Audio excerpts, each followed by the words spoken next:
ثم تولیتم، پھر تم پھر گئے، من بعد ذالک، اس کے بعد، پھر تم نے توریت کے احکام کو پیٹھ کے پیچھے ڈال دیا، پھر تم توریت کے احکام کو ماننے سے منکر ہو گئے۔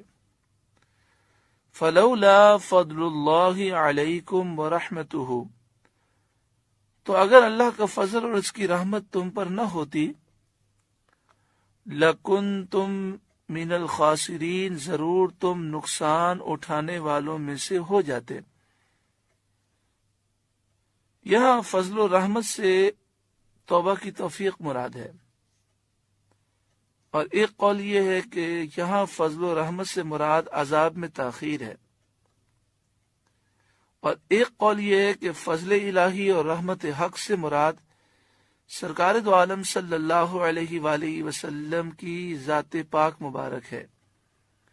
یعنی اے بنی اسرائیل،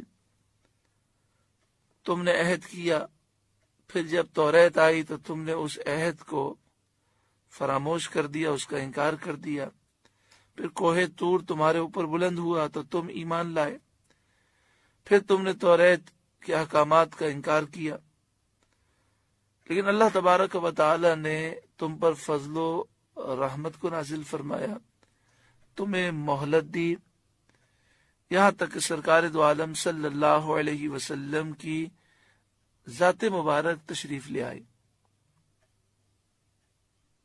اب تمہارے لیے سرکار دو عالم صلی اللہ علیہ وآلہ وسلم کی ذات یہ ہدایت کا نور ہے۔ تم میں سے جن لوگوں نے سرکار دو عالم صلی اللہ علیہ وآلہ وسلم کی تعلیمات کو اپنا لیا، وہ ایمان لے آئے، جیسے عبداللہ بن سلام اور ان کے اصحاب، حضرت سلمان فارسی، ان کے اصحاب، کئی یہودی اور کئی عیسائی، تو اللہ تبارک و تعالی نے انہیں خسران سے اور ہلاکت سے بچا لیا۔ اگر اللہ کا فضل اور اس کی رحمت نہ ہوتی تو تمہیں یہ مہلت نہ ملتی اور تم ہلاک ہو جاتے۔ وَلَقَدْ عَلِمْتُمُ الَّذِينَ اعْتَدَوْا مِنْكُمْ فِي السَّبْتِ، وَلَقَدْ، اور ضرور بے شک، علمتم، تمہیں معلوم ہے، الذین، وہ لوگ تمہیں معلوم ہیں، اعتدوا منکم، جنہوں نے سرکشی کی تم میں سے، فی السبت، ہفتے کے دن کے بارے میں، فقلنا، تو ہم نے فرمایا، لہم، ان سے، کونو، ہو جاؤ، قردۃً، خاسئین، دھتکارے ہوئے بندر۔ اس کا واقعہ یوں ہے کہ شہر ایلا میں بنی اسرائیل آباد تھے، انہیں حکم تھا کہ ہفتے کا دن عبادت کے لیے خاص کر دیں، اور ہفتے کے دن شکار نہ کریں، دنیاوی مشاغل کو چھوڑ دیں۔ ان کے گروہ نے یہ چال کی کہ جمعے کو دریا کے کنارے کنارے بہت سے گڑھے یہ کھودتے، اور ہفتے کی صبح کو دریا سے ان گڑھوں تک نالیاں بنا لیتے، جس کے ذریعے پانی کے ساتھ آ کر بہت ساری مچھلیاں گڑھوں میں قید ہو جاتی۔ اتوار کو انہیں نکالتے اور کہتے، ہم مچھلی کو پانی سے ہفتے کے دن نہیں نکالتے۔ انہوں نے ایک ناجائز ہیلا کیا، ناجائز تدبیر کی، کہ ہفتے کے دن شکار منع تھا، لیکن ہفتے کے دن مچھلیاں بہت زیادہ آ جاتی تھیں، تو انہیں لالچ پیدا ہوا، انہوں نے گڑھے کھودے اور ان گڑھوں اور دریا کے درمیان نالیاں بنا لی۔ ہفتے کا دن آتا تو ان نالیوں سے پانی گڑھوں میں جمع ہو جاتا، اور پھر نالیوں کو منہ بند کر دیتے، تو اس پانی کے ساتھ جو مچھلیاں آئی ہوتی وہ گڑھوں میں قید ہو جاتی، پھر اتوار کے دن ان گڑھوں سے نکال لیتے۔ یہ انہوں نے ناجائز ہیلا 40 سال یا 70 سال تک انہوں نے کیا۔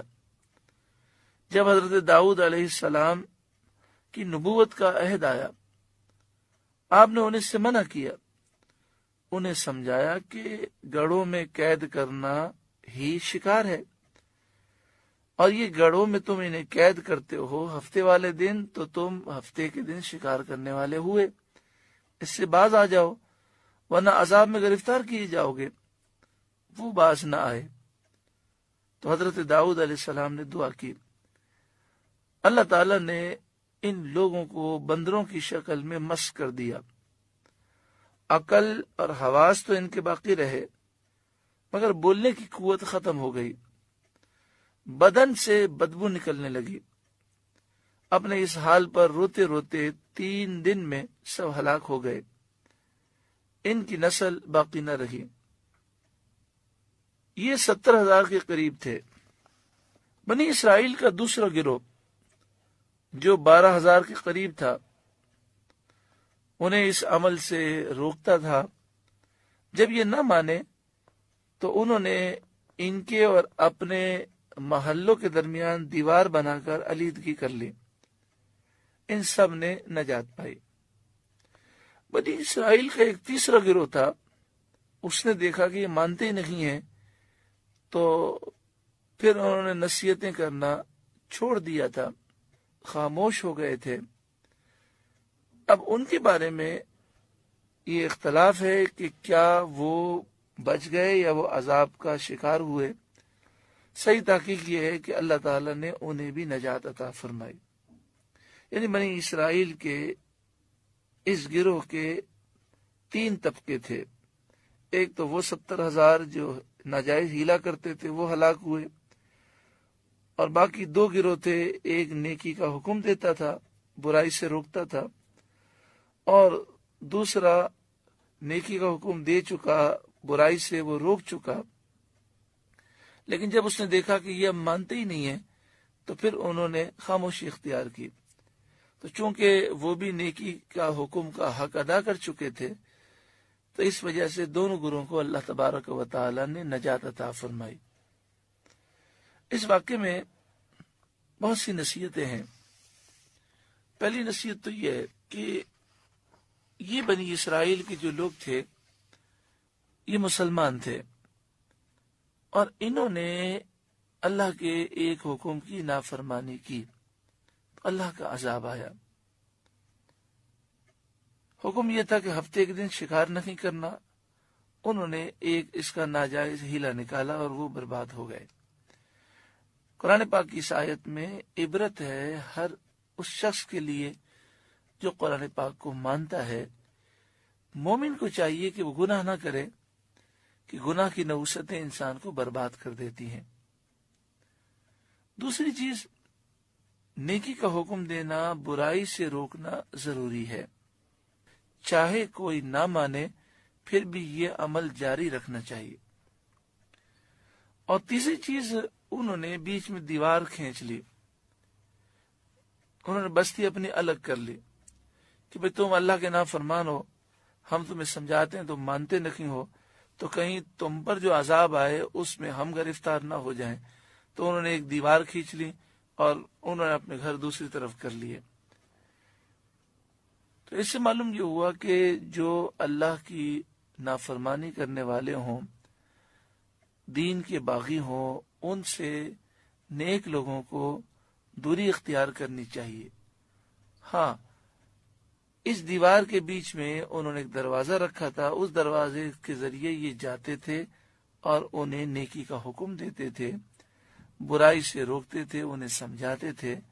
تو ایسے لوگوں کو سمجھانا تو چاہیے، مگر پھر ان سے دوری اختیار کرنی چاہیے کہ کہیں ان کے برے اعمال کی وجہ سے ہم بھی برے اعمال میں مبتلا نہ ہو جائیں۔